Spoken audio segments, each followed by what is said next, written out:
Part II of Mendelssohn and Certain Masterworks by Herbert F. Peyser. This recording is in the public domain. The Mendelssohn family was outgrowing the old home on the Neue Promenade, and late in the summer of 1825 Abraham bought that house on Leipziger Strasse, which was henceforth to be inalienably associated with the composer. If it had its drawbacks in winter, the spacious edifice with its superb garden, once a part of the Tiergarten, was ideal at all other seasons.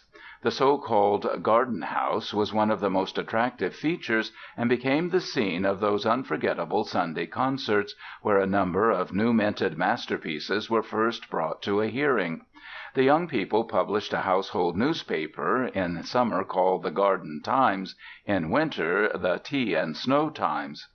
Pen, ink, and paper were conveniently placed, and every guest was encouraged to write whatever occurred to him and deposit it in a box, the contributions being duly printed in the little sheet. These guests included the cream of the intellectual, social, and artistic life of Europe, who chanced to be in Berlin. It was a point of honor to be invited to the Mendelssohn residence. To this period belong Felix's operatic effort Die Hochzeit des Camacho (Camacho's Wedding). The text, by Karl Klingemann, a Hanoverian diplomat who played a not inconsiderable role in Mendelssohn's life, was based on an episode from Don Quixote. The story has to do with the mock suicide of the student Basilio to rescue his beloved from the wealthy Camacho. Possibly the little work would never have been written but for the ambitions of Leah Mendelssohn to see her son take his place among the successful opera composers of the day. Having embarked upon the scheme, Felix went about it with his usual zeal. But the piece was played exactly once, and in a small playhouse, not at the big opera. Although there were many calls for the composer, he seems to have sensed a defeat and left the theatre early. It was not long before he lost interest in the work altogether. However, better things were at hand to obliterate the memory of the check suffered by Camacho's Wedding, for we are now on the threshold of the composer's first mature masterworks. It must be understood that there was really no relation between Mendelssohn's years and the extraordinary creations of his adolescence. In point of fact, his creative mastery at the age of 16 and 17 is maturity arrived at before its time. That preternatural development, as remarkable in its way as Mozart's, is the true answer to the problem why the later creations of Mendelssohn show relatively so little advance over the early ones.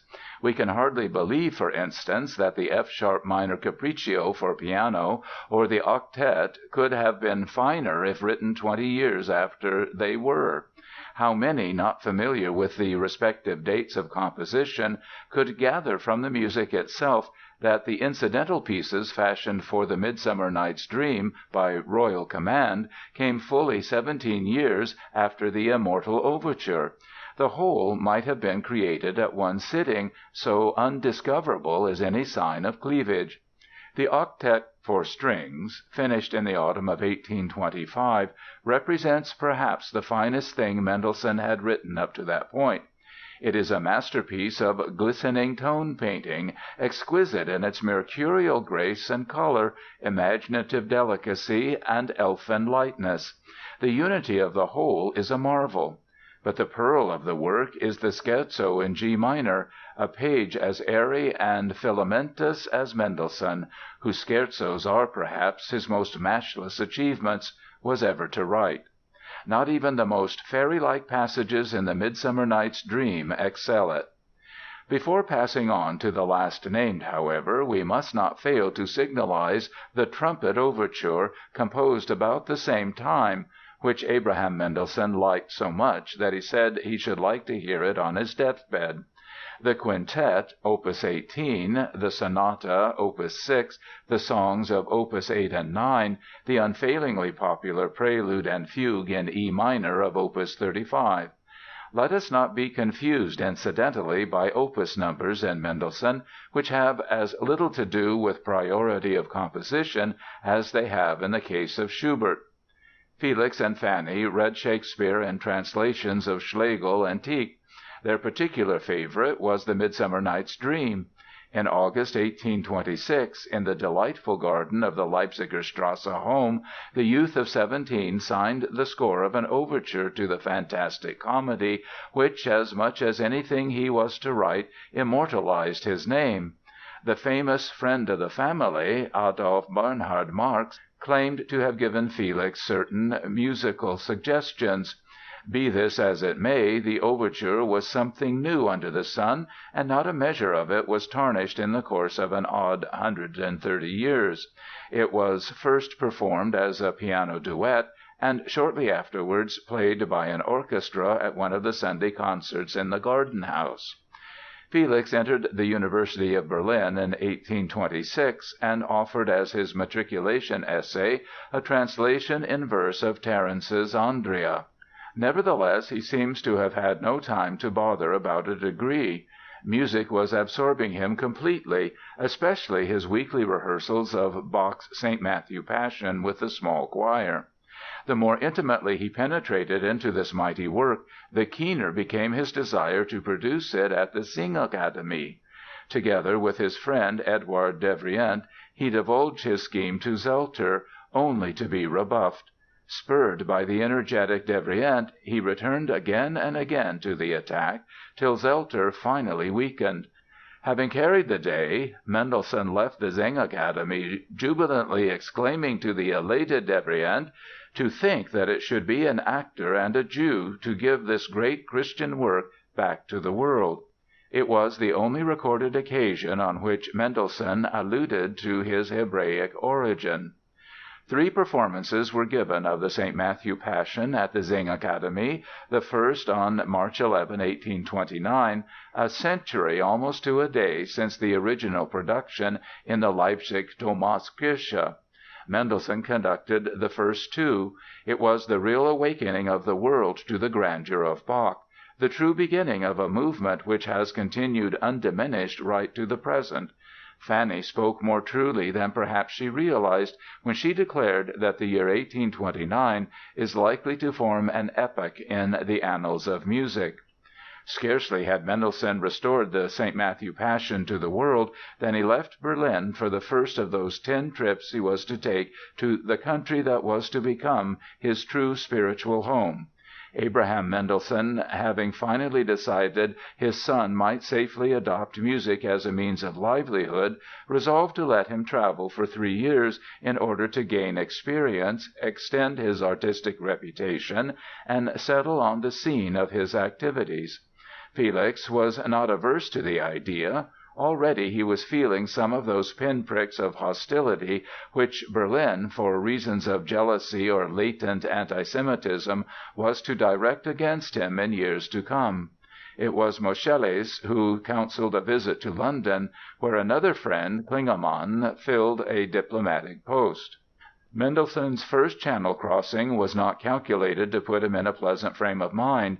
He was seasick and he had fainting fits. He quarreled with the steward and solemnly cursed that Calm Sea and Prosperous Voyage overture he had composed scarcely a year earlier.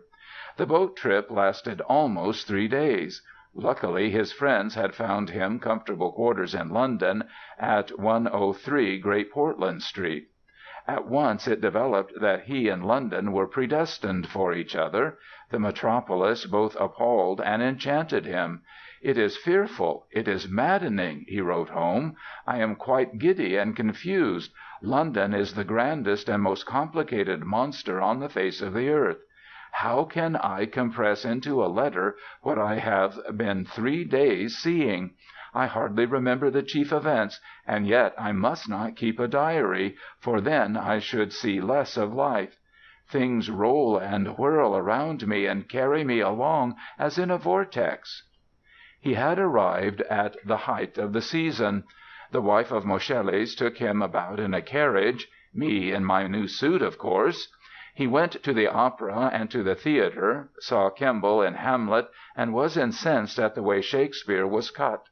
"Still, the people here like me for the sake of my music, and respect me for it, and this delights me immensely." He made his first London appearance with the Philharmonic on May 25, 1829, and even at the rehearsal found 200 listeners on hand, chiefly ladies. The program contained his C minor Symphony, though later an orchestrated version of the Scherzo from the octet was substituted for the original minuet. J. B. Kramer led Mendelssohn to the stage "as if I were a young lady." Immense applause greeted him. This was soon to be an old story. When people spied him in the audience at a concert, some one was sure to shout, "There is Mendelssohn!" whereupon others would applaud and exclaim, "Welcome to him!" In the end Felix found no other way to restore quiet than to mount the stage and bow. He played piano for the first time in London at the Argyll Rooms on May 30. His offering was Weber's Concertstück, and he caused a stir by performing it without notes. One might say he was heard before the concert, for he had gone to the hall to try a new instrument several hours earlier, but finding it locked, seated himself at an old one and improvised for a long time, to be suddenly roused from his reverie by the noise of the arriving audience. Whereupon he dashed off to dress for the matinee in very long white trousers, brown silk waistcoat, black necktie, and blue dress coat. Not long afterwards he gave concerts with Moscheles and with the singer Henrietta Sontag.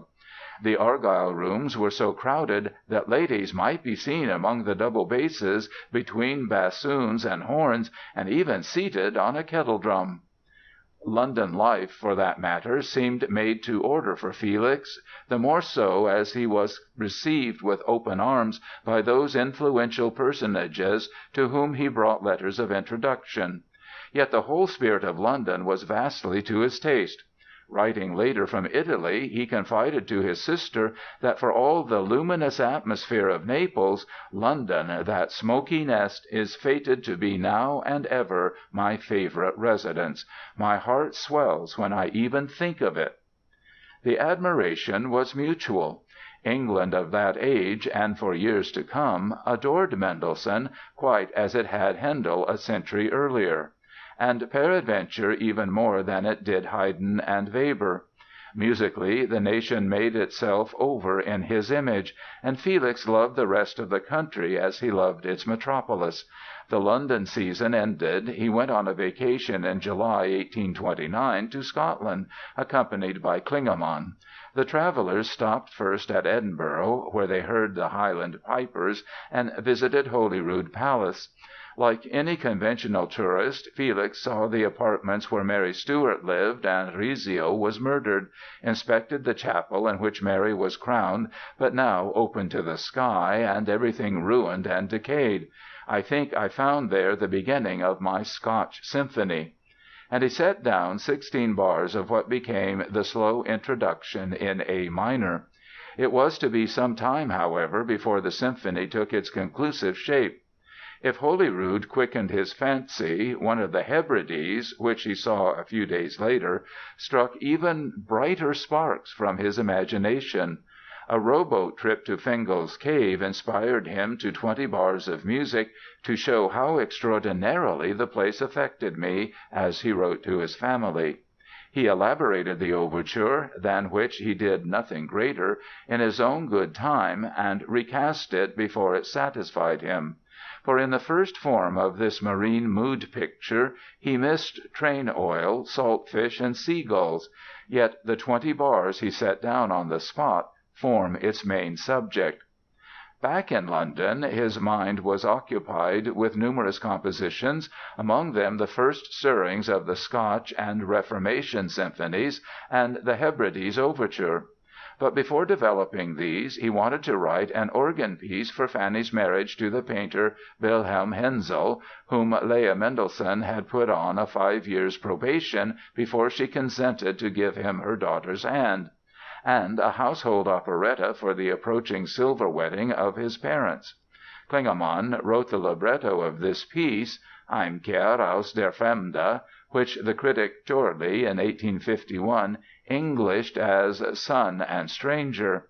It contained special roles for Fanny, Rebecca, Devrient, and Hensel, the last named limited to one incessantly repeated note because he was so desperately unmusical. Felix returned to Berlin for the parental festivities, but Fanny's wedding he missed, having injured his leg in a carriage accident and being laid up for 2 months. He might, had he chosen, have accepted a chair of music at the Berlin University in 1830, but he preferred to continue his travels. It seemed almost a matter of routine that he should stop off at Weimar to greet Goethe once more. He may or may not have suspected that he was never to see the poet again. Another friend he visited was Julius Schubring, rector of St. George's Church in Dessau. Nürnberg, Munich, Salzburg, the Salzkammergut, and Linz were stations on the way to Vienna, where his enjoyment was poisoned by the depressing level of musical life and the shocking popular neglect of masters like Mozart, Beethoven, and Schubert. He made a side trip to nearby Pressburg to witness the coronation of the Austrian Crown Prince as King of Hungary. The most exciting incident of the day was the smashing of Mendelssohn's high hat by a spectator whose view it obstructed. Italy was another story. "The whole country had such a festive air," he wrote in one of the first of those Italian letters which are among the gems of his correspondence, "that I seemed to feel as if I were myself a prince making his grand entry." To be sure, there was not much music worth listening to, and he was horrified by some of the things he heard in the churches. But there were the great masters of painting, there was the beauty of the countryside, the unnumbered attractions of Venice, Bologna, Florence, Rome, Naples, the fascination of Italian life, and the charm of the Italian people. He heard the Holy Week musical services in the Sistine Chapel with works of Palestrina, Allegri, and lesser men; wrote long and detailed letters to Zelter about the technical aspects of church singing in Rome; composed industriously; saw his boyhood playmate Julius Benedict; and became acquainted with a wildly eccentric young French musician named Berlioz. On his way northward, in Milan, Felix met Beethoven's friend, Dorothea von Erdmann; also Karl Mozart, whom he delighted by playing some of his father's music. With his incredible dispatch he had managed to accomplish a great amount of creative work in Italy, despite his social and sight-seeing activities. He had finished a version of the Hebrides Overture, had made progress with his Scotch and Italian symphonies, written a psalm, several motets, the first Walpurgis-Night (later recast), piano pieces, songs. Returning to Germany via Switzerland, he stopped off in Munich and gave a benefit concert on October 17, 1831. It was for this event that he composed his G minor Piano Concerto. In a letter to his father, Felix referred to it somewhat contemptuously as a thing rapidly thrown off. It has been assumed that Mendelssohn may have had Paris in mind composing this concerto. At any rate, the first 3 months of 1832 found him once more in the French capital, where he made new musical acquaintances. One of these was the conductor Habeneck, others Chopin, Liszt, Ole Bull, Franchomme. Yet Mendelssohn found it difficult, even as he had earlier, to adjust himself to some musical insensibilities of Paris. He was appalled on one occasion to learn that his own octet was given in a church at a funeral mass commemorating Beethoven. "I can scarcely imagine anything more absurd than a priest at the altar and my scherzo going on," he wrote his parents.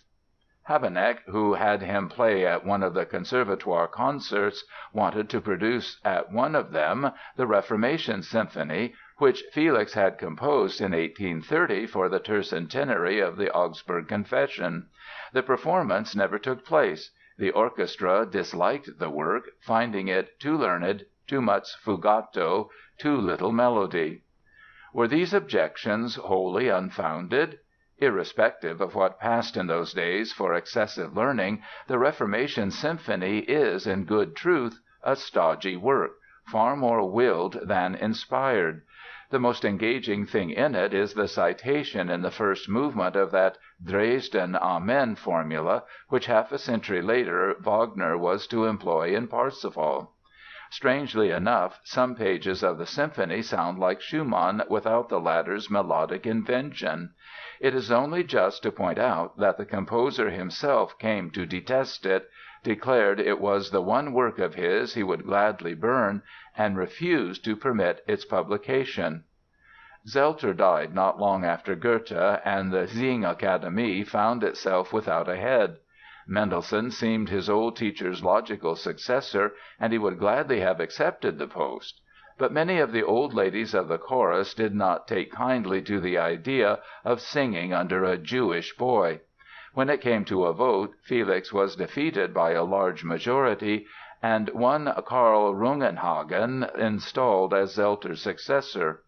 Rather tactlessly, the Mendelssohns resigned their membership in a body. Felix's popularity in Berlin was not improved by the situation, despite the family's wealth and influence. He said little, but the wound rankled, somewhat as happened earlier over Berlin's rejection of Camacho's wedding. The Cäcilienverein of Frankfurt asked the composer to write an oratorio based on St. Paul, but if Mendelssohn was unable to oblige at once, the seed was planted and in proper season was to take root. Late in 1832 a different kind of offer came from another quarter. The Lower Rhine Festival was to be given in Düsseldorf the spring of 1833. Would Felix conduct it? The Düsseldorf commission was accepted, and as soon as preliminaries were arranged, Felix was off to his smoky nest once more. He had now completed his Italian symphony and placed it, along with his Calm Sea and Prosperous Voyage and trumpet overtures, at the disposal of the London Philharmonic. The symphony was produced on May 13, 1833. To this day it remains one of the most translucent, gracious, and limpid creations imaginable, kid glove music, as some have called it, but no less inspired for its gentility. Is it really Italian, despite the Neapolitan frenzy of its Saltarello finale? Is it not rather Grecian, like so much else in Mendelssohn's art, with its incorruptible symmetry and its Mediterranean limpidezza? Where has Mendelssohn instrumented with more luminous clarity than in the first three movements? The second one, a kind of Pilgrim's March, has none of the sentimentality which wearies in some of the composer's adagios. The third, in its weaving grace, is, one might say, Mendelssohnian in the loveliest sense. Mr. Felix, as he was freely called, returned to Germany for the Düsseldorf festival, which began on May 26, Whitsuntide, 1833. Abraham Mendelssohn came from Berlin to witness his son's triumph. The Düsseldorf directorate was so pleased with everything that Mendelssohn was asked to take charge of all the public and private musical establishments of the town for a period of 3 years. He was to have a 3 months' leave of absence each summer. One thing I especially like about Felix's position is that, while so many have titles without an office, he will have a real office without a title, declared the father. Meanwhile, the projected St. Paul oratorio was more and more filling its composer's mind, and probably a large part of it had already taken shape. As a matter of fact, he looked upon his appointment at Düsseldorf less as a lucrative engagement than as furnishing him an opportunity for securing quiet and leisure for composition. Still, he gave much attention to his duties, particularly those in connection with church music, for which no appropriate epithet exists for that hitherto given here. In an evil hour he had lightly agreed to take charge of the activities at the theatre. It was not long before he regretted it. Felix was never made to cope with the intrigues and irritations of an opera house. On the opening night, at a performance of Don Giovanni, there was a riot in the theatre and the curtain had to be lowered 4 times before the middle of the first act. Associated with him was Karl Immermann, with whom he had previously negotiated about an opera book based on Shakespeare's Tempest. In Düsseldorf their relations became strained and eventually Felix, in disgust, gave up his theatrical labors and the salary that went with them. St. Paul was not so swiftly completed as the composer may have hoped from his Düsseldorf leisure. Actually it was finished only in 1836. But he could not, from a creative standpoint, have been called an idler. To the Düsseldorf period of 1833–34 belong the Overture, the beautiful Melusine, the Rondo Brilliant in E flat for piano and orchestra, the A minor Capriccio for piano, the concert aria Infelice, a revision of the Calm Sea and Prosperous Voyage Overture, and not a little else. The Melusine is one of his most poetic and mellifluous inspirations, with its lovely wave figure based on the arpeggiated form of the F major chord and so intimately related to one of the Rhine motifs in Wagner's Ring. How Mendelssohn managed to accomplish so much without slighting in any way his social obligations, his watercolor painting, his excursions here and there, is hard to grasp. In good truth, the enormous productivity which his unremitting facility encouraged, his piano playing and conducting, his incessant travels, were subtly undermining his system. The effects did not make themselves felt at once, but they contributed bit by bit to a nervous irritation that grew on him. Whether or not he appreciated that he came from a stock which, though healthy, bore in itself the seeds of an early death, he made no effort to spare himself and never hesitated to burn the candle at both ends. The Mendelssohns had delicate blood vessels; they were predisposed to apoplexy. Abraham may or may not have been forewarned when, on returning to Berlin from Düsseldorf with his wife and Felix, he fell ill at Kassel. For a time his sight had been failing and he was becoming an outright hypochondriac. The more difficult he grew, the more intense was the filial devotion Felix lavished on him. Part 2